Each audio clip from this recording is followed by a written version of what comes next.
it's one thing for you and your spouse to celebrate Valentine's, but should we encourage our little ones to participate in the holiday of romance? Welcome to Truth.Love.Family, where we use God's Word to become intentional, premeditated parents. Here's your host, AMBrewster. Happy Valentine's Day. I know it's a little late to be asking today's question since it's already Valentine's Day, but the discussion is still valuable and will, Lord willing, help guide our thinking into next year. Welcome to the show, by the way. If this is your first time, I'm really glad you're here.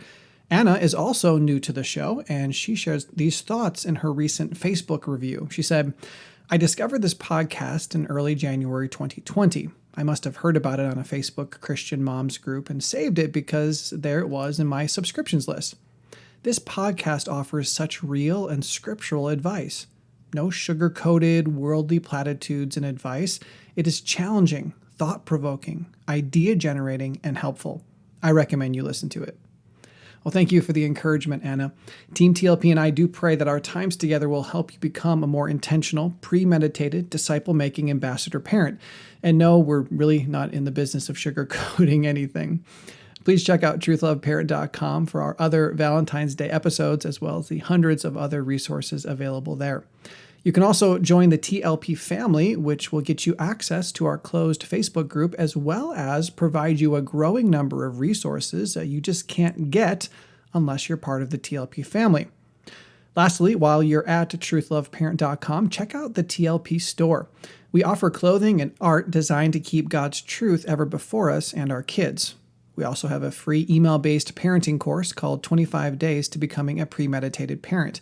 So make sure you check all of that out. All sales benefit the ministry and your family. Okay, let's talk about whether or not Valentine's Day has any value.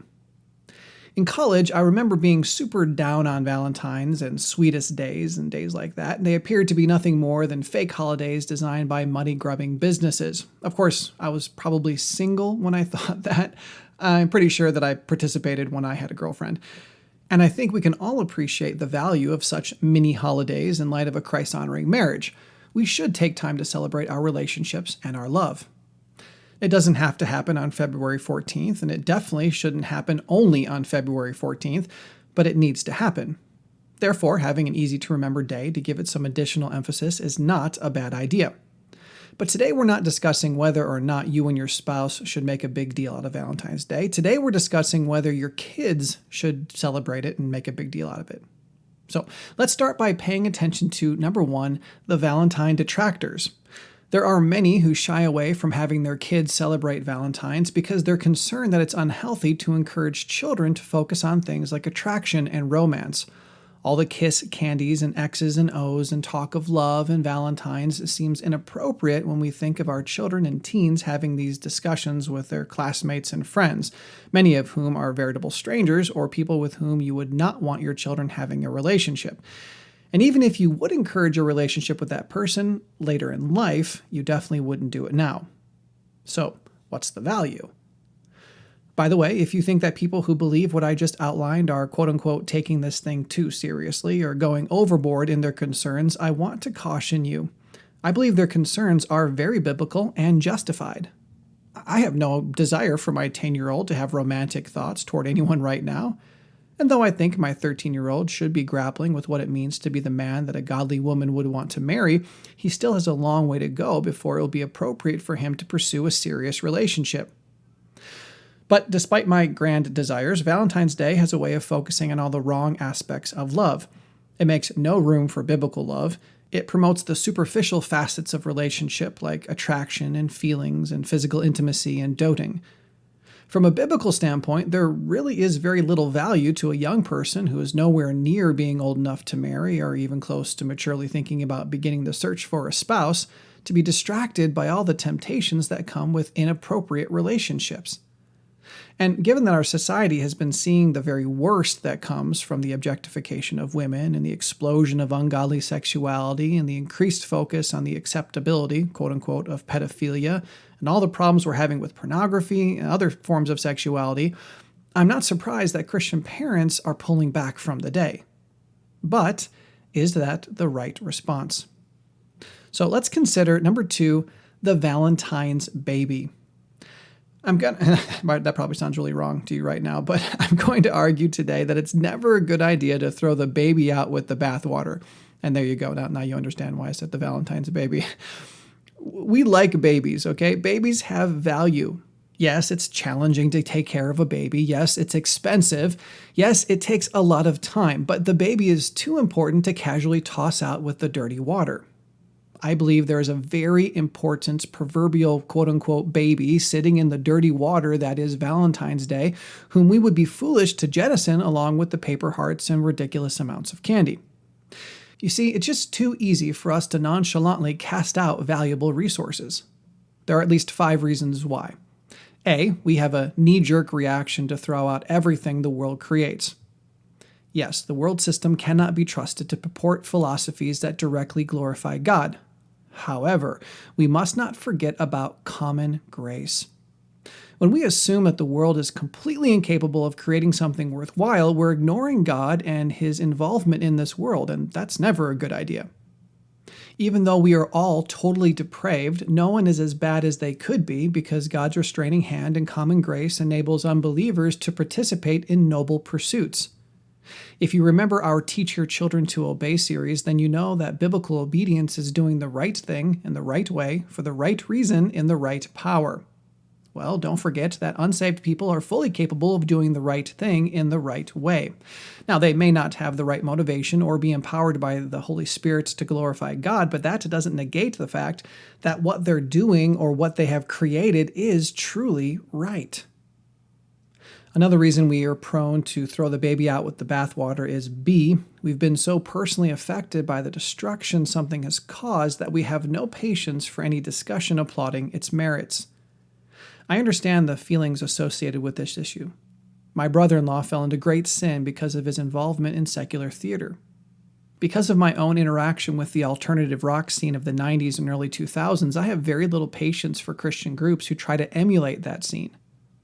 There are people who believe that fantasy books are completely wicked simply because they heard that children decided to participate in the occult after reading them. I get it. But if there truly is value, it shouldn't be rejected. Let me give you one example. How many false religions and dangerous cults have claimed that the Bible is the rule for their faith and practice? Yeah, let that marinate for a minute. Maybe a little bit longer. Would it be appropriate for me to say that I'm not going to base my life on the Bible anymore because it's been used by too many people to spread lies and cause destruction?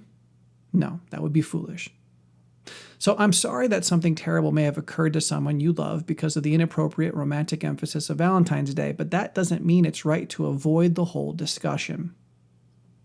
C, we're too lazy to find the good. This is obviously wrong because laziness is wrong. However, sometimes we're legitimately too busy doing other valuable things to have time to invest in studying out the pros and cons of Valentine's Day.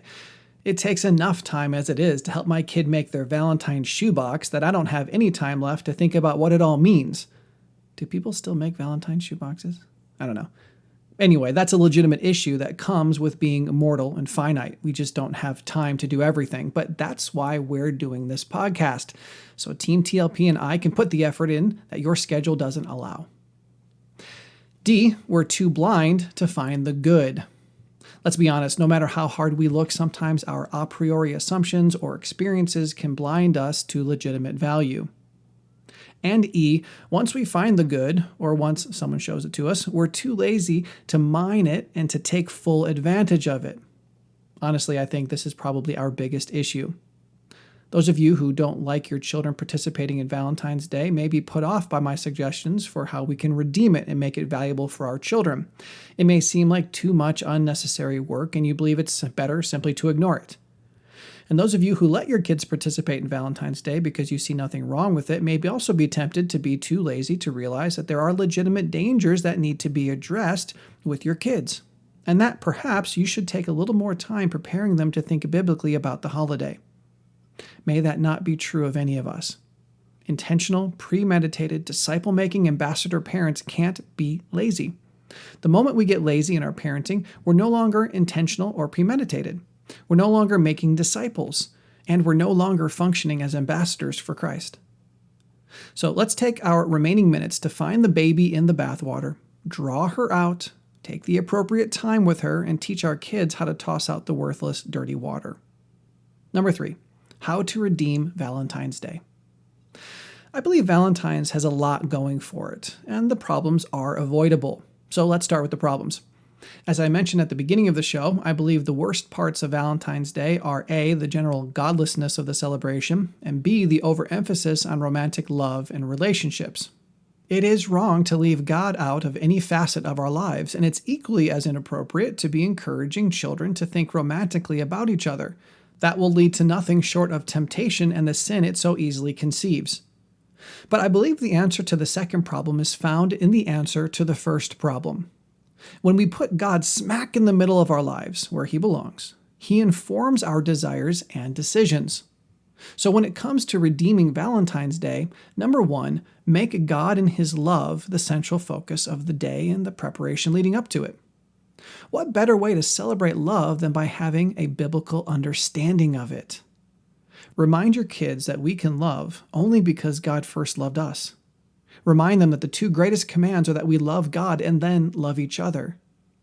And that sets the stage for 2. Invite your kids to show biblical love toward others. Take some time to work through the valuable information from the 4 Family Love series. That study not only deals with the love we should show all people, but it also discusses romantic love in episode 134. Take some time to talk about the Friends series so that your children know how the best of friends treat each other. If your kids are older and crushing hard on someone in their school, you should probably take time helping them understand how God would have them interact with that individual. We have an episode called Teens and Dating, what God has to say about their crush, that can equip you to have the conversation. And it would also be very valuable to remind your children about the place emotions are to have in our lives. Episodes 32 and 33 should be helpful in that. And this is the whole point. Use Valentine's Day to reinforce that your family desires to fulfill the 2 greatest commandments every day of the year. Celebrate that. Teach your kids practical ways they can genuinely, biblically love the kids at school. Call them to a higher understanding of what it looks like to have God's love in us. But don't neglect discussing the dangers of romance. Merriam-Webster defines romance as a feeling of excitement and mystery associated with love. Of course, their understanding of love is merely an emotional response to stimuli, which normally encompasses the superficial aspects of attraction and desire and sexuality. Romance was created by God to be enjoyed by a husband and wife. It's not an elementary schooler thing. It's not a high schooler thing. And you might disagree with me on this, but it's not even valuable for a college student pursuing a marriage relationship.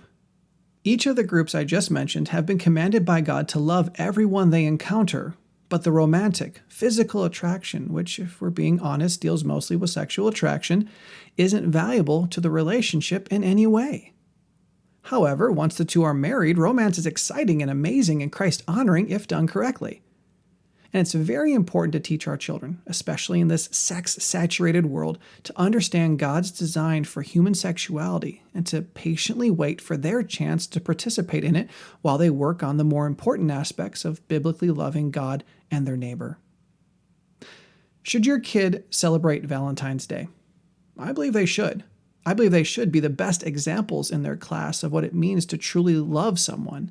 Their good work should be seen, and their Heavenly Father should be glorified because of it. Take the good, spit out the bad, keep the baby, throw out the bathwater, and help your children become the disciples God is calling them to be. And please share this episode on your favorite social media outlets so other Christian parents can learn to redeem the Valentines. And remember, if we want our children to grow up into Christ, we must parent in truth and love. And that's going to involve discussing the truth about love. To that end, join us next time as we talk with Kristen Jensen about her book, Good Pictures, Bad Pictures, Porn-Proofing Today's Young Kids. If the world wants our kids to think that love is the same as lust, we need to be proactively preparing them to protect themselves from the destructive effects of pornography. I'll see you then. Truth.Love.Parents is part of the Evermind Ministries family and is dedicated to helping you become an intentional, premeditated parent. Join us next time as we search God's Word for the truth your family needs today.